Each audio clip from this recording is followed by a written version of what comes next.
trigger warning, this one involves a minor. It's a little bit more serious in nature. Quite frankly, it's gonna piss you off. Okay, so I did surveillance on this guy for like a workers' comp case, right? Pretty routine surveillance. Well, I usually do like a pre-investigation just to kind of get as much info as possible before I go do surveillance on anyone, right? Well, anywho, I can see by like social media and other means that this dude is a little bit crazy town. You know, just a little like, woohoo, I don't think anything of it. Just go out and mind his business like they pay me to do, right? Well, another thing I saw when I was looking into him was that he's got a custody case going. He's trying to get his son. Well, this guy doesn't have a car, so he'd walk everywhere that he goes, right? Walk to the store, which is like down at the end of his neighborhood or whatever. And he would often stop for like several minutes at a time. He'd be making these phone calls. You could never really hear exactly what he was saying, but you could hear him yelling like angrily. And it was like 5 or 6 times a day he would go on these walks, make these calls and scream at the person on the other end of the phone, or at the phone, I don't know. But then I realized that there were several times that he was talking like screaming at someone, but also not, because he wasn't holding his phone. His phone would be like in his pocket. But homeboy was having like entire ass conversations and responding to like nobody. Dude is a little bit batty, okay? And there was a couple times upon his walk when he would see a kid like pass by like in a car or something. Like if he saw a kid on a bike, and he'd wave at the kid like this.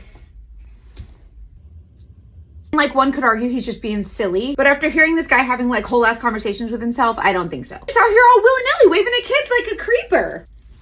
Well, the store he would walk to was like 5 or 6 minute walk maybe. But at one point he stops along the way. He pees like into a bush, right? And he pees for a really long time. I mean, honestly, like an excessive amount of time. I mean, like, listen, fella, you shake it more than twice, you're playing with it. Am I right? Well, I'm following behind him like in my car. So I move up a little bit. You can see that he's looking over at like this house, or at least in the direction of this house. And I'm like, okay, this is creepy. Listen, if it looks like a duck and quacks like a duck, you know what I'm saying? This guy's 100% giving crazy creeper vibes. I'm not into it. Well, then he would continue his journey to the store and then back home and repeat over several days, yelling into the phone, sometimes yelling not at the phone or anyone. Anywho, each day after surveillance, I would update my client and I would tell them, don't trust this guy. Something's wrong. So the workers' comp people, they don't care about child custody and domestic cases and stuff like that, right? Their only real concern is, do I have to pay this guy $1 bazillion or no? But for me personally, I feel like I was gonna do the right thing by saying something. So I did repeatedly. Like this guy would sit outside of his house. Anytime there would be like a child in sight or whatever, it would look real creepily at him, right?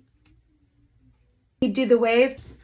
Now listen, I even told my client, this guy's going through a custody thing, trying to get custody or visitation with his 3-year-old son. And this fellow's crazy as a bed bug. Listen, you know what I'm talking about. Creepy vibes, the waving, the hand in the pants, shaking more than twice you're playing with it. Here's the couple problems that I face. I'm bound by certain laws, so I just can't go share all willy-nilly this client's business, right? Number 1, not on a gut feeling. Number 2, not on information that really doesn't pertain to the case I'm working. And number 3, quite frankly, I'm Paul Blart, mall cop, observe and report. I'm not qualified to determine if someone's crazy, right? Or determine the level of fit they are to be a parent, but also don't take no damn rocket surgeon, right? So anyways, I finished the budget on the case. I wrote repeatedly in my surveillance report, a little bit more than I really should or would typically. Talks to himself in a concerning way, has screaming matches with himself. This fella was like a few fries short of a Happy Meal, you know what I'm saying? It was just weird. I turned my case in, right? And I'm monitoring the baby mama's social media, and she's posting how she feels unsafe. She wants to protect her son, asking everyone for resources, help. She kept saying he's gonna hurt him. He's gonna hurt him. And in the comments on her stuff, people would reply, they'd be like, oh, well, that's his dad, deserves to be with his son. And she's publicly declaring out loud, he's gonna hurt him. He's making threats of violence. And meanwhile, I call my client repeatedly. And I'm like, hey, remember that case I worked where I told you the guy was really, really crazy? The baby mama thinks that the judge is gonna give him custody and she's really scared. And during my surveillance, he was acting crazy. I told him about how he stopped to pee, but he was taking too long, so I think he was whipping his putt. As a PI, you're not supposed to assume, and I didn't catch it on video, but y'all, don't take a rocket surgeon. It just don't. I'm sorry, but it don't. But you couldn't really prove it, so I asked permission from my client. Can I go to the judge regarding this hearing and present my surveillance video as testimony, or at least just show the judge how crazy this fella's acting, right? Client says, listen, that has nothing to do with us. We don't want to get involved. That doesn't prove anything. But in not so many words, you're just a PI. You're not qualified to make those determinations. And quite honestly, it would embarrass us if the subject finds out we did surveillance on him. But I mean, in my mind, let's just say something to the judge. Let the judge determine, right? At least? No? Okay. It's fine. It's fine. Okay, fine. It's fine. Whatever. He's right. I'm not qualified. He's absolutely right. I let it go. There's nothing I can do. I did everything that I could to try and get that client to let me talk to the judge. About 6 months later, find out on the baby mama social media, the judge not only gave this man visitation, but joint 50-50 custody while in his care.